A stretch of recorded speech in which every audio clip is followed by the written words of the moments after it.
Eh bien, bonjour à tous et à tous. Bienvenue pour cette nouvelle session de Captain No Code, vous permet de découvrir un petit peu un outil qui s'appelle FileMaker. Et nous allons donc aujourd'hui découvrir un peu plus en particulier. Alors habituellement, souvent on reçoit un cas d'usage, un use case, mais mon invité s'est décommandé un petit peu au dernier moment. Donc aujourd'hui, on va faire une petite session, ma foi, sympathique, efficace, et on va découvrir des actions un peu des spécificités de FileMaker. Bon, je vois que pour l'instant, on a 2 personnes qui sont arrivées, et du coup, hop, on va en profiter pour commencer un petit peu. Hop, mon petit partage, ma petite présentation qui va bien.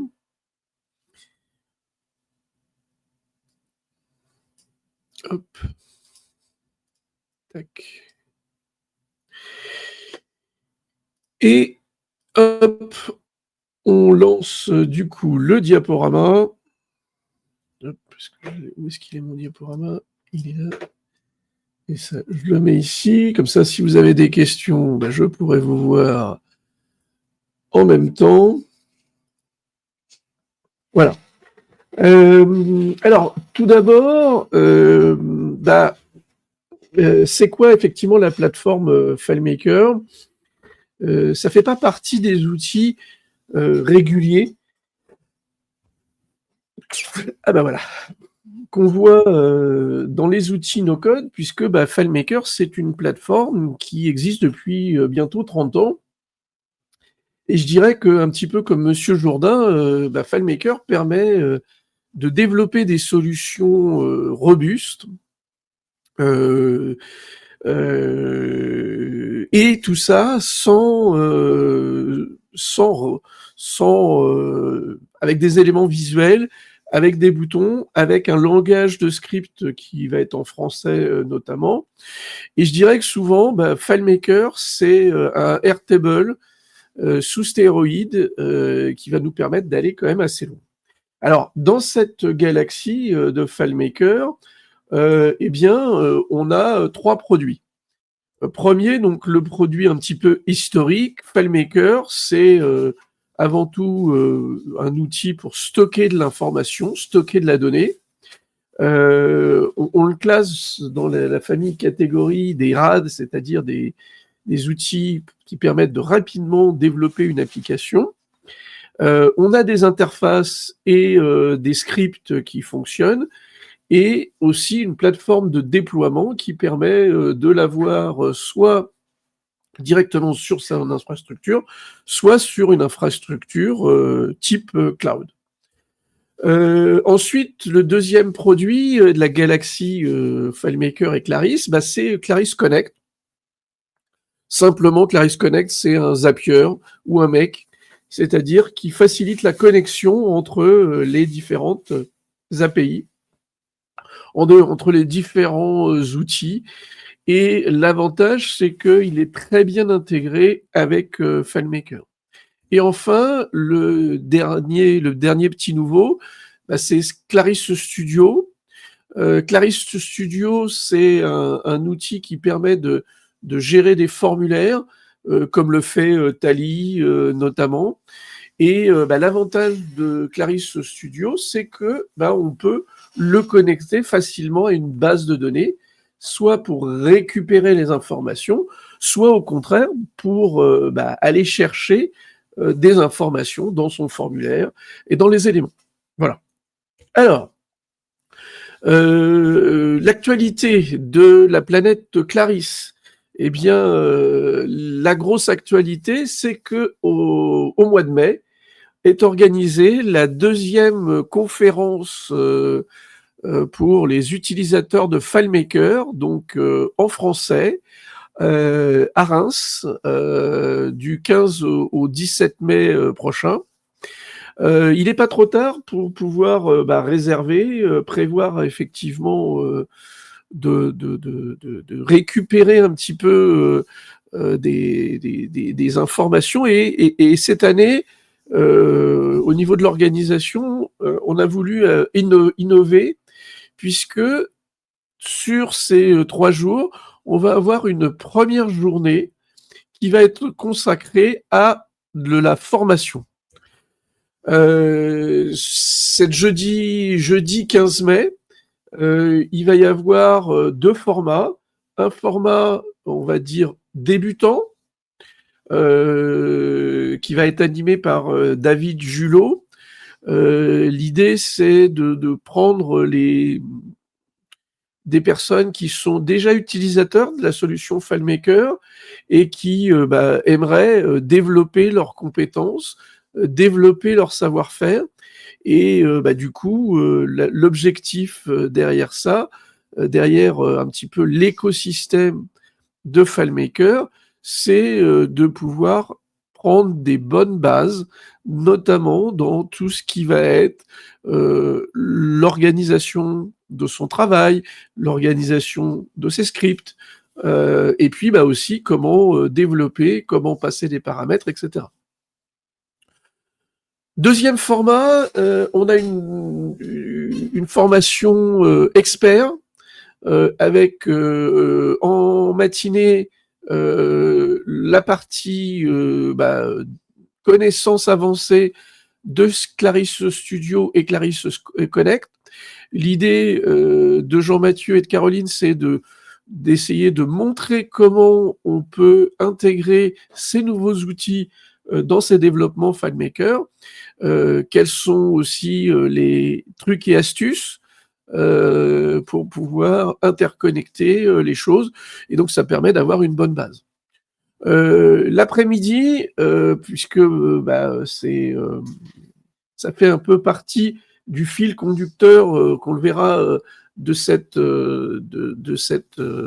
conférence, Rendez-vous FM, donc à Reims, l'après-midi, on aura une démonstration et même une présentation de comment FileMaker a implémenté l'intelligence artificielle directement dans son outil.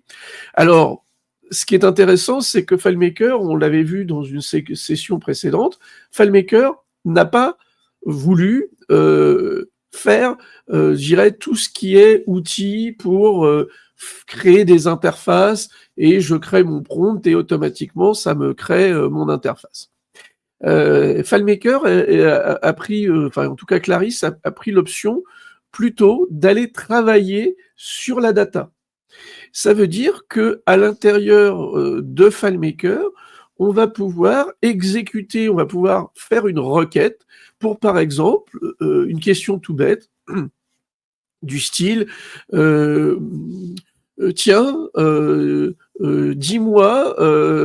je sais pas, qu'est-ce que je vais prendre comme exemple, dis-moi quel a été mon chiffre d'affaires par magasin depuis le début de l'année.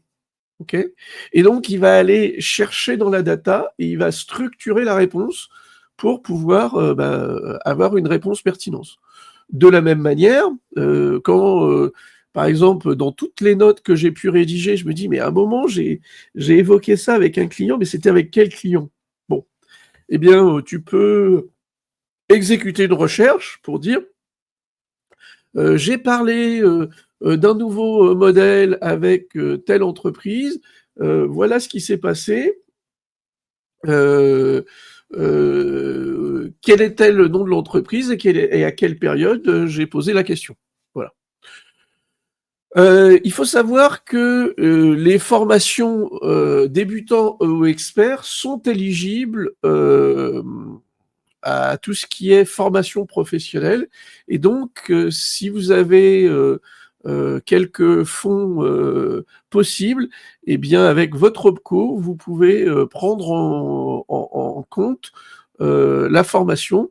Et il faut savoir qu'il y a un pack entre la formation expert et de l'autre côté, la présence sur les 2 journées là-dessus. Et du coup, on fait une offre intéressante où on couple les deux. Genre, j'ai plus le tarif en tête, mais du coup, si vous êtes éligible à la formation, ça permet de payer une partie de la conférence. Voilà. Ensuite, on viendront le vendredi 16 mai et 17 mai, et samedi 17 mai, la conférence à proprement parler. Cette conférence, elle est organisée avec à la fois des sessions, donc qui vont durer à peu près 45 minutes, où on va aborder un sujet un peu en profondeur, et puis on va avoir un système de topo, où là c'est des éléments qui sont plus courts, et puis votre humble serviteur présentera d'ailleurs un topo autour de comment ça s'appelle de la mise en place d'un outil de traduction à l'intérieur de FileMaker pour pouvoir traduire facilement ces interfaces, etc. Dans ces 2 journées, il y a finalement 2 grands sujets qui vont revenir. La première journée est plutôt placée sous le thème de la facture électronique, une nouvelle contrainte qui vont amener les entreprises à devoir rentrer en conformité. On aura un topo, une session et une table ronde qui vont parler de la facture électronique. L'idée, c'est quoi? C'est qu'un topo va nous permettre de présenter un petit peu les contraintes légales qui sont obligatoires dans la mise en place de cette facture électronique. On verra ensuite dans une session un exemple de mise en place d'une solution ou comment on va pouvoir se connecter via des API pour les systèmes centralisés, et puis une table ronde en fin de journée qui a pour objectif finalement de présenter de manière plus globale, de favoriser les échanges pour savoir un petit peu les avancements des uns des autres. Dans les différents thèmes que j'ai pu retrouver cette année, j'ai sélectionné quelques sessions qui sont emblématiques, notamment la session d'ouverture faite par Douglas Wallis de chez Clarisse, et qui viendra nous présenter les résultats de Clarisse Engage, qui est la conférence mondiale des développeurs FileMaker, qui a lieu dans une quinzaine de jours aux États-Unis. Et donc, il viendra un peu nous présenter l'avenir de la plateforme Clarisse, les prochaines évolutions et un petit peu les éléments qui vont être importants. On a Robert, notre ami canadien, qui viendra notamment nous expliquer un peu plus comment on peut indiquer à l'intérieur même de son développement des informations. Ça tombe bien parce qu'aujourd'hui on va parler convention de nommage, et donc voilà un exemple assez concret là-dessus. Et puis comme je vous l'avais dit, la table ronde sur la facturation électronique en fin de journée de cette première journée. En ce qui concerne le vendredi, on a plutôt là une notion pour aller un peu plus loin dans tout ce qui va être intelligence artificielle, optimisation de son développement, de l'utilisation de FileMaker sur des gros volumes, sur ceci, sur cela. Donc notamment, j'ai retenu quelques éléments. La puissance de calcul à l'aide du JavaScript dans FileMaker, notamment quand on a une volumétrie de données et qu'on a besoin de parser les informations, on peut intégrer des fonctions JavaScript et d'ailleurs grâce à l'intelligence artificielle, on peut devenir beaucoup plus performant sur son code. On aura Nicolas qui viendra nous présenter un petit peu comment construire un environnement de production directement avec FileMaker, et de voir concrètement jusqu'où on peut aller. Et puis enfin, on aura un peu en fin une table ronde sur l'intelligence artificielle. Et là encore, l'objectif, c'est de favoriser les discussions entre des développeurs, des utilisateurs de FileMaker et de voir jusqu'où on peut aller et quel est l'intérêt et l'impact que l'on peut avoir dans tout ça. Voilà.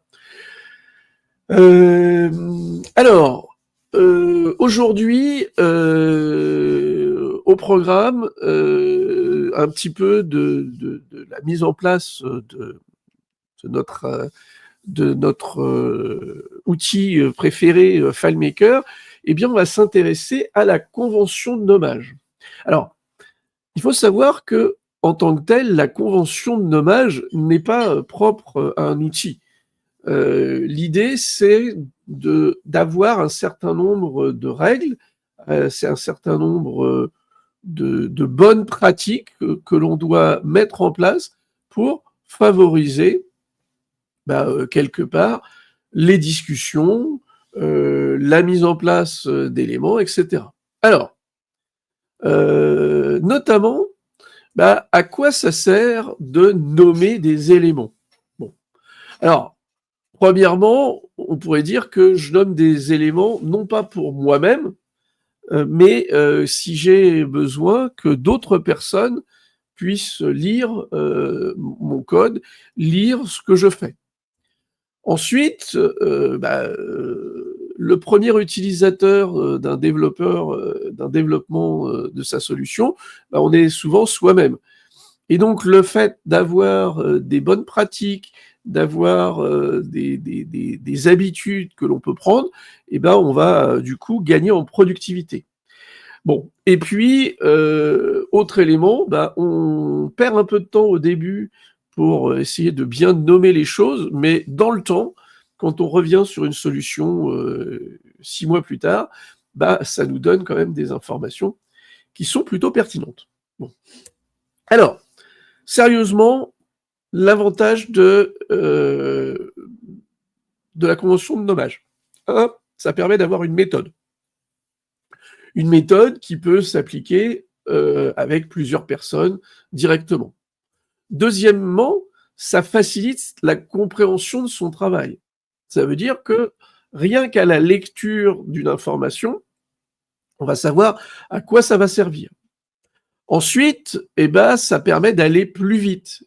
Notamment, je vais pouvoir utiliser la saisie prédictive, je vais pouvoir faire des filtres, d'accord? Je vais pouvoir faire une recherche rapide, et donc si j'utilise des préfixes, si j'utilise des acronymes là-dessus, je vais retrouver le script, le bouton, l'interface qui correspond le mieux à ce que je veux faire. Ok? Alors, comment on peut nommer? Alors, il faut savoir que les conventions de nommage, il en existe plusieurs. Okay, qu'est-ce qu'on peut nommer? Déjà, on peut nommer des tables. Okay, donc, c'est-à-dire l'endroit où on va stocker l'information. Et ça, c'est très important. Pourquoi? Parce que nommer, c'est compter. C'est-à-dire que si on nomme bien les choses, on pourra faire des tris, on pourra faire des recherches, on pourra mieux comprendre comment sont organisées les choses.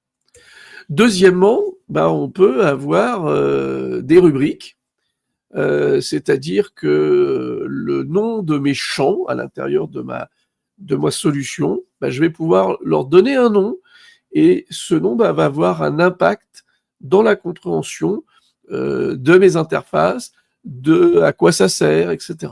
On le verra un peu plus tard. Ensuite, bien sûr, j'ai tout ce qui va être interaction, tout ce qui va être à l'intérieur de ma solution, des boutons, des onglets, et puis une spécificité de FileMaker, ce qu'on appelle des tables externes, c'est-à-dire l'affichage d'informations qui proviennent d'autres tables. Okay, ensuite, nos scripts, les scripts eux-mêmes peuvent être intéressants en termes de nommage à utiliser, parce que là encore, on va savoir à quoi sert ce script, qu'est-ce qu'il veut dire, on va pouvoir mettre un certain nombre de règles, de commentaires notamment dedans. Ensuite, bien sûr, c'est tout ce qui va être modèle. Par exemple, donc modèle, c'est tout ce qui se voit côté utilisateur. Et donc, dans mes modèles, je vais avoir des modèles pour l'impression, pour créer des modules, etc. Et je vais essayer justement d'organiser les choses, et notamment, on verra les occurrences de table en particulier. Et puis, dernier point, c'est les styles, d'accord ? Puisque dans FileMaker et dans beaucoup d'autres outils no-code, souvent, on a la possibilité de nommer, et ça permet de gagner en performance. Alors, du coup, pour ceux qui sont là actuellement, comment vous organisez un petit peu votre nomenclature de nommage? Comment vous nommez vos éléments? Donc, vous avez le droit d'utiliser le petit chat directement. Donc, n'hésitez pas à intervenir et effectivement à préciser un certain nombre de choses. Non ? Alors, je continue du coup. Alors, du coup, à l'intérieur, il existe 3 conventions d'écriture, ok ? 3 manières de nommer les choses. Tout d'abord, on a ce qu'on appelle le Pascal Case, ok ? Et donc le Pascal Case, c'est le fait, donc c'est l'hommage à Pascal, hein, quelque part l'ancêtre de l'ordinateur, hein, et à l'intérieur du Pascal Case, on va mettre en majuscule, donc tout va être attaché, et on va mettre en majuscule les premières lettres de chaque mot que l'on veut séparer. Donc convention de nommage, on va mettre C, D, N, convention de nommage. Ok ? Deuxième méthode, c'est plutôt la camel case. Ok ? Donc l'idée, c'est que la première élément n'est pas en majuscule. En revanche, dès que j'ai des éléments suivants, je vais mettre une convention de nommage directement derrière. Enfin, l'autre élément, le snake case, et là, le snake case, c'est de séparer les éléments par des underscores. Pourquoi des underscores ? Parce que ça nous évite d'avoir des champs qui sont protégés, notamment. Okay ? Par contre, tout est en minuscule. Bon. Alors, il n'y a pas de bonne ou de mauvaise raison là-dessus. En revanche, ce qu'il faut savoir, c'est que cette convention de nommage, ça va nous permettre de pouvoir mieux organiser notre travail. Okay ? Et donc, ce que je vais vous proposer aujourd'hui, c'est quelque part le fruit d'une réflexion et d'une utilisation depuis plusieurs années. Et au fur et à mesure du temps, on a amélioré les choses. Okay ? Vous n'hésiterez pas à me dire vous-même comment vous organisez les choses. Alors, comment on va choisir son nommage ? Bon. Premièrement, on peut se poser la question si le nommage doit être en français ou en anglais. Okay ? Personnellement, si même en tant que freelance, etc., moi je vous conseille, si votre client est uniquement francophone, d'utiliser une terminologie en français. Okay ? Pourquoi ? Parce que quand vous faites des exports bruts, les noms des champs, c'est tout bête, mais sont en français. Et donc ça va parler beaucoup plus facilement à la personne, etc. Même si, effectivement, le nom en lui-même va pas être... on va éviter de faire des trucs trop longs et trop complexes. Okay ?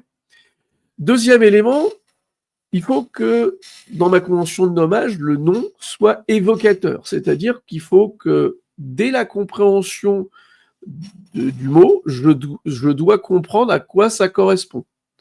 Et puis, ma convention de nommage, elle doit être aussi générique. Okay ?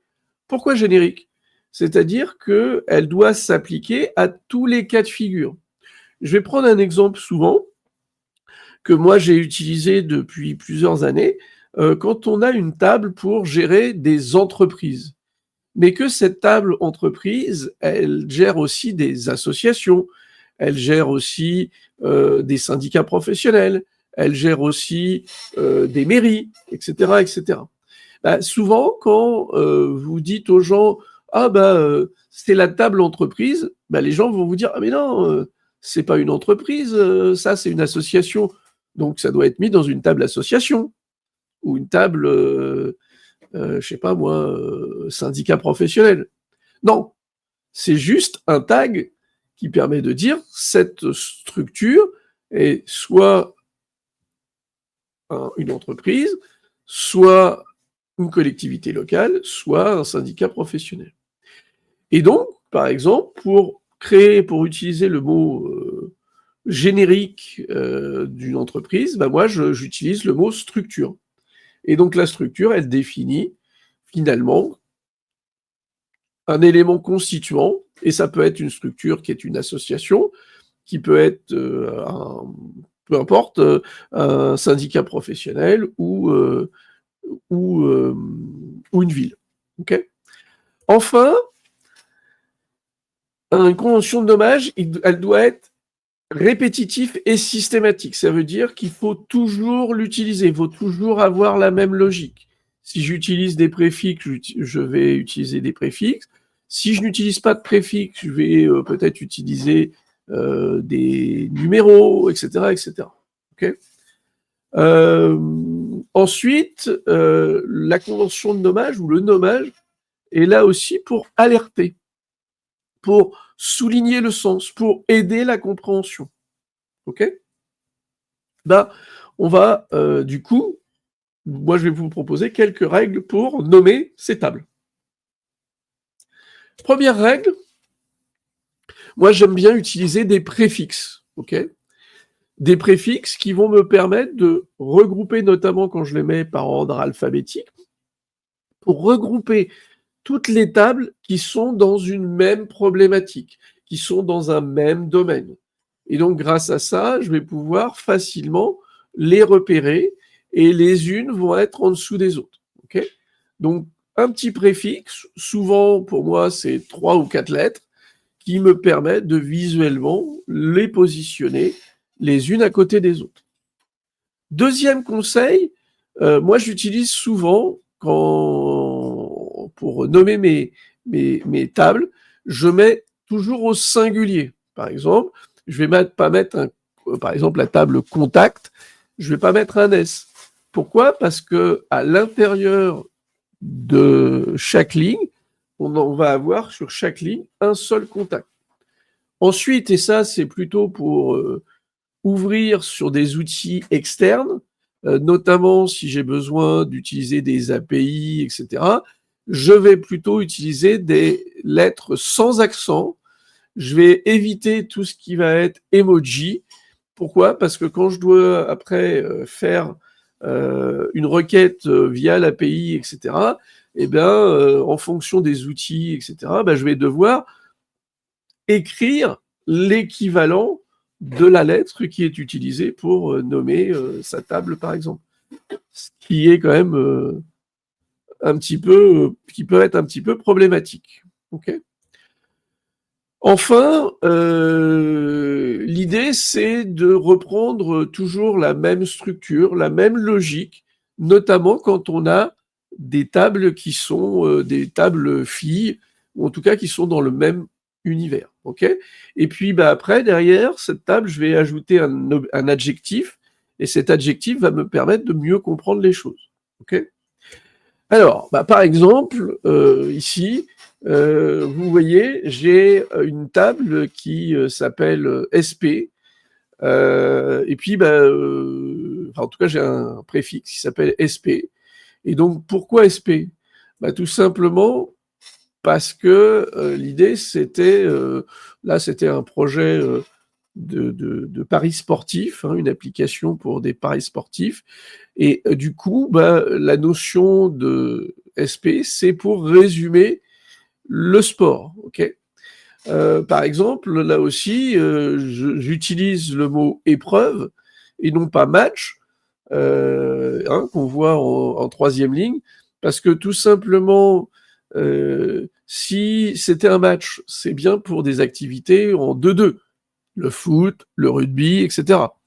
Mais si je veux faire du pari sportif sur une course, par exemple, le Vendée Globe, là, j'ai une multitude de participants. Ok. Donc là, l'idée, c'est que... et donc, on n'appelle pas ça un match de voile.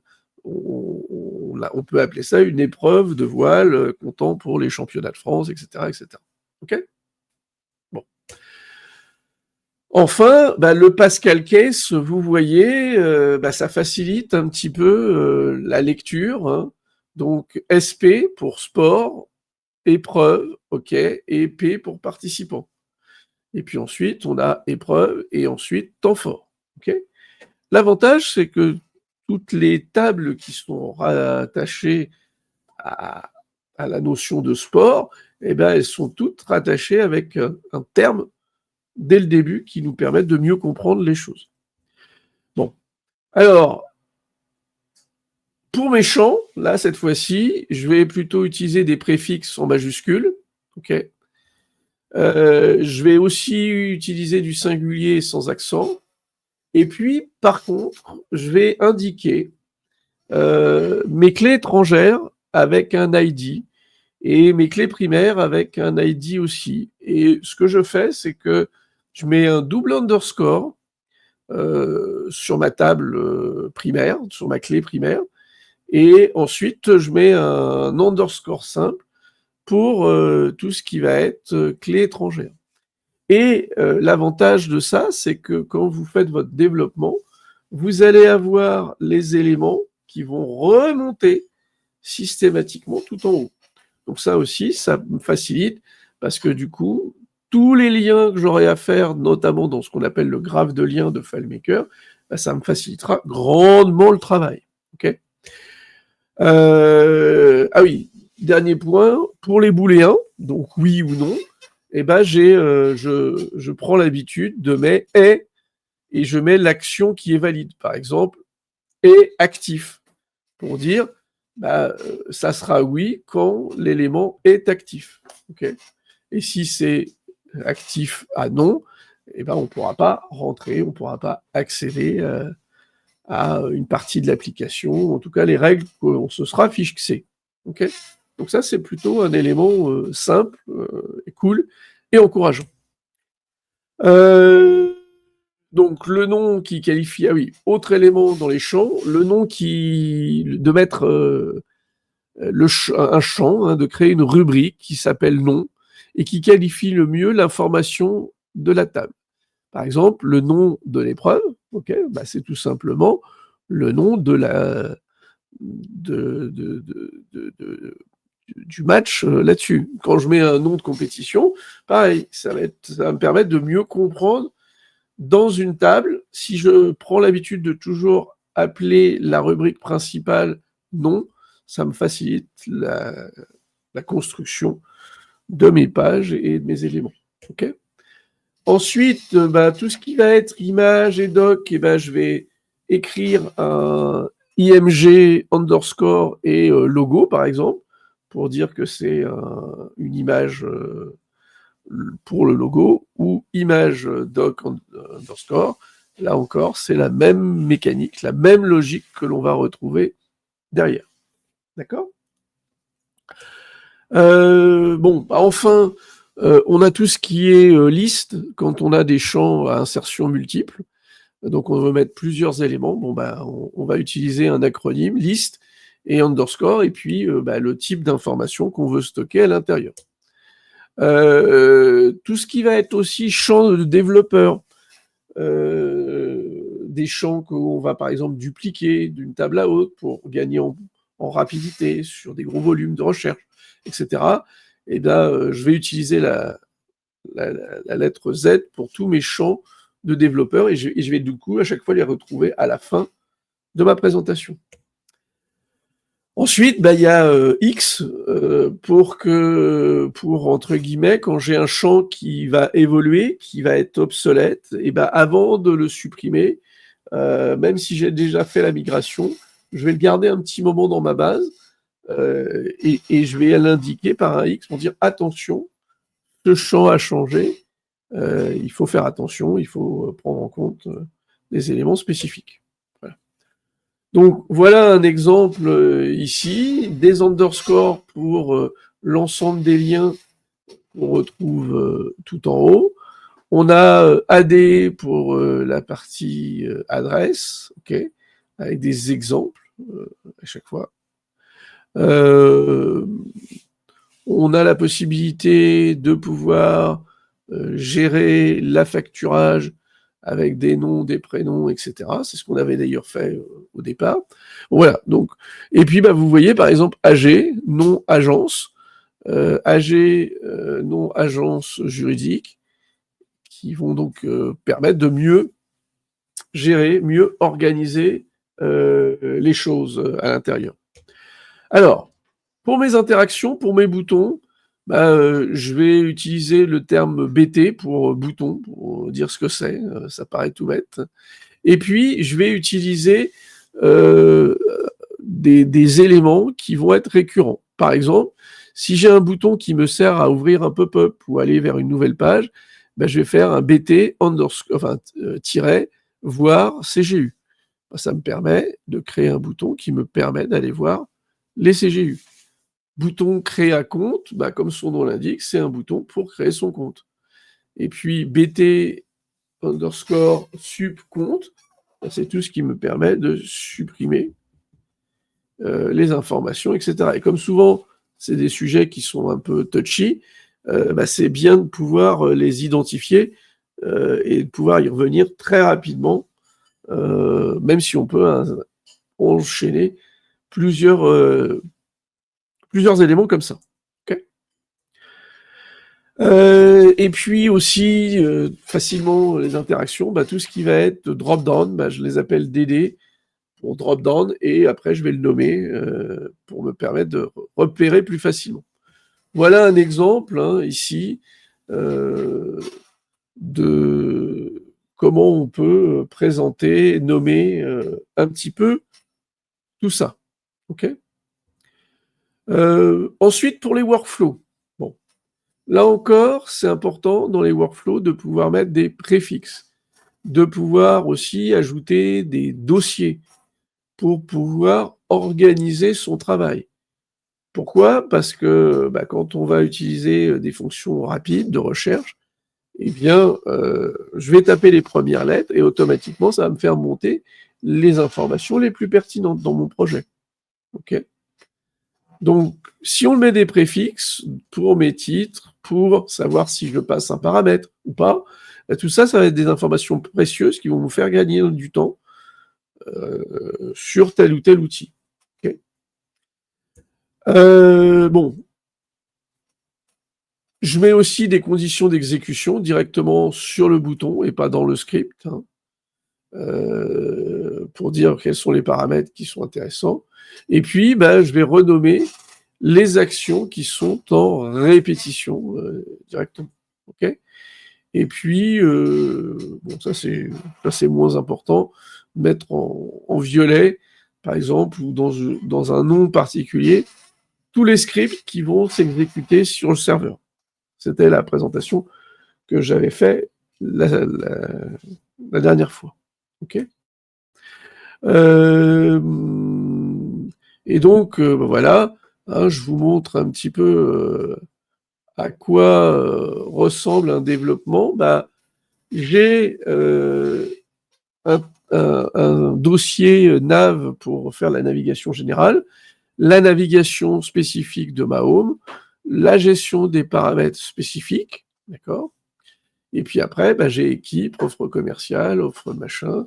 Et dans l'offre média, je vois la fonction de tri, la fonction de média, la fonction de sélection, etc. Et là, vous voyez que derrière, vous avez, pour certains scripts, des éléments qui s'appellent params, qui sont en majuscules. Tout simplement, j'utilise ce mot pour dire, voilà un script sur lequel on doit envoyer des paramètres pour qu'il puisse s'exécuter correctement.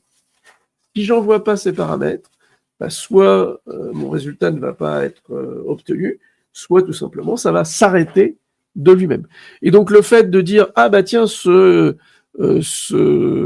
voir média params permet d'avoir des éléments. Et après, je vais passer toutes les caractéristiques qui sont nécessaires au niveau de mon travail et de mes éléments. Okay.